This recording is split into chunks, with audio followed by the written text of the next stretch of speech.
Hello chemists, this is Ms. Pluchino and you are watching Screencast 6.6 on finding percent composition by mass. Hopefully today's lesson is going to be a quick one as it's pretty straightforward compared to all the other stuff we've been doing this unit. We're really going to try to address the question, how can we determine the relative percentages of each element in a compound? And when we're talking about relative percentages, we're really looking at mass. So molar mass is going to be really important in this lesson. All right, the general formula we follow when we're trying to determine percent composition is we take a look at the mass contributed by an element, and then we divide it by the molar mass of the entire compound, and since it's a percent, we're going to multiply by 100. This is not a formula that I'd like you to really necessarily write down when you're showing your work. I just want you to be aware of how we figure stuff out. Let's look at an example. Let's say that you are working with water. We know that water is H2O. And using the periodic table, I can't see the O very well there, you can look up the molar mass of each of these elements. Hydrogen's pretty close to 1.0 grams per mole. And oxygen is roughly 16 grams per mole. So I can very readily find the molar mass of water. 16 plus 1 plus 1 gives me 18 grams per mole. And if I'm trying to find the percent composition by mass of hydrogen, I want to take the total mass of hydrogen, in this case 1 plus 1 gives me 2, and then divide it by the total molar mass of water, which is 18 grams per mole, and then because it's a percentage, multiply by 100. So just to write that out, we've got 2, again that comes from the 2 hydrogens, each having a molar mass of 1, divided by the molar mass of the whole compound, in this case 18 grams per mole. And then we multiply by 100 and we get approximately 11%.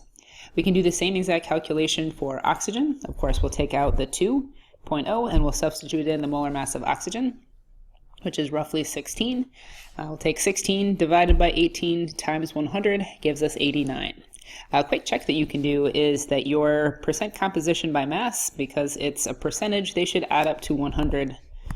And of course here they do.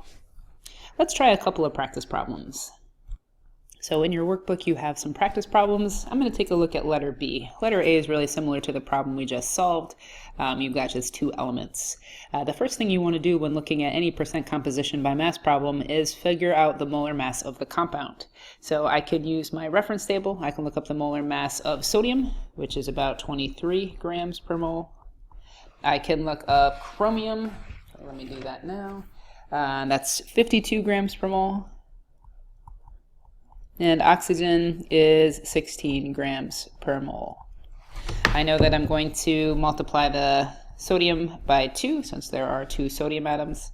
I'm going to multiply chromium's molar mass by 2 because there are also 2 Cr atoms.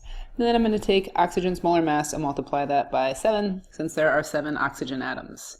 And you get a molar mass pretty close to 262 grams per mole. Again, this is something you can really just take care of on your calculator. You don't have to show me the work when you're finding your molar mass. I'm just doing it to make it a little bit easier to follow along.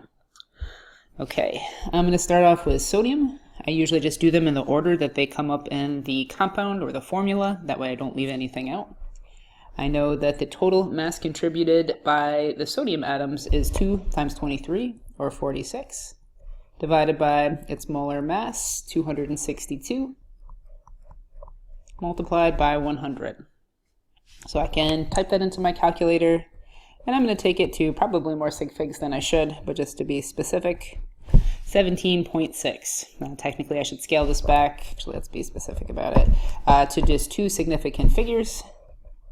And I get roughly 18% sodium by mass. I can do the same thing for chromium and for oxygen. I know that I have 52 times 2, so that's going to give me 104, divided by 262, which is the molar mass of the entire compound, times 100. Now I can take 3 sig figs, 39.7%. And finally, I can wrap up with oxygen. 7 times 16 is 112, divided by 262, times 100, because it's a percentage, and I get about 42.7%. So this one doesn't add up exactly to 100 because I had to do a little bit of rounding thanks to significant figures.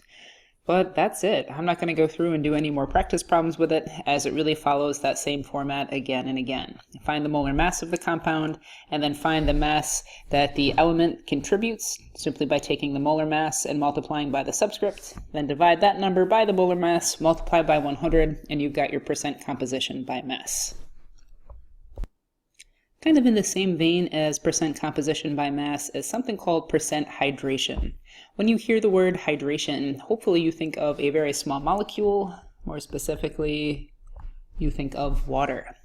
Percent hydration is really just the percent mass of water present in a compound. So you can imagine its formula is going to look really similar to what we had talked about before with percent composition by mass.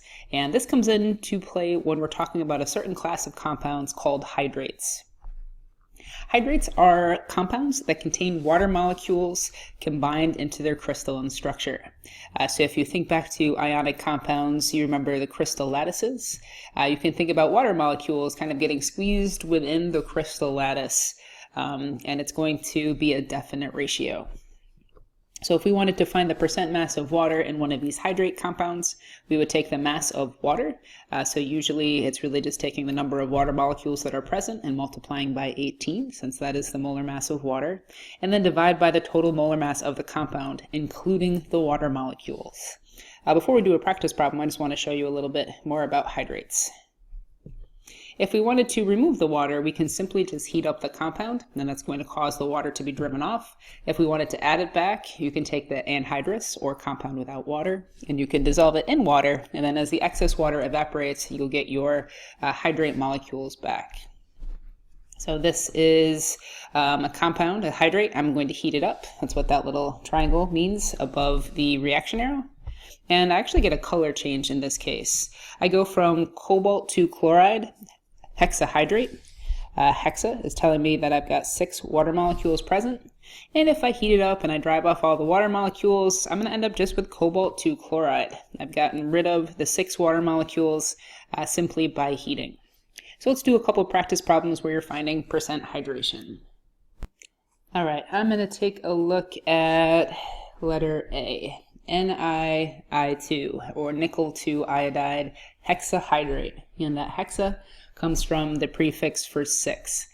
So this particular molecule has, or I should say formula unit, since it is ionic, has 6 water molecules incorporated into the crystalline structure. Just like when I was finding percent composition by mass, the first thing I want to do is find the molar mass of my compound, including the water molecules.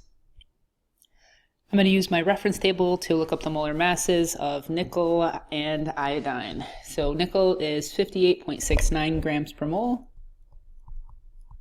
I'm going to bring the 0.69 as well, just because it's not really close enough to a whole number for me to round it comfortably. Iodine is 126.97. That's pretty close to 127 grams per mole. And we got 2 of those, plus 6 water molecules. And I know water has a molar mass of 18 grams per mole. So if I add all those up, I get a molar mass equal to 420.69 grams per mole. I'm interested in finding the percent hydration, and as we talked about before, that's the percent mass of water present in this compound. So I know that I've got 6 moles of water molecules, so 6 times 18 gives me 108 grams. As I can technically put per mole in there, why not? I know the molar mass of the compound is 420.69 grams per mole. It's a percentage, so I'm going to multiply those, and then divide those, and then multiply by 100. And I end up with an answer of about 25.7% mass of water. That's it. Just like before, I'm not going to spend time going over other practice problems because the procedure is pretty straightforward. I would recommend that you practice to make sure you know how to do this. And question number 3, it's a little bit different. Instead of giving you the value of, in this case, we're just calling it N, or telling you how many moles of water molecules are present per formula unit, we've given you the opposite information. See if you can try to figure out how to work backwards and come up with the formula, or I guess in this case, just the number of water molecules that are needed.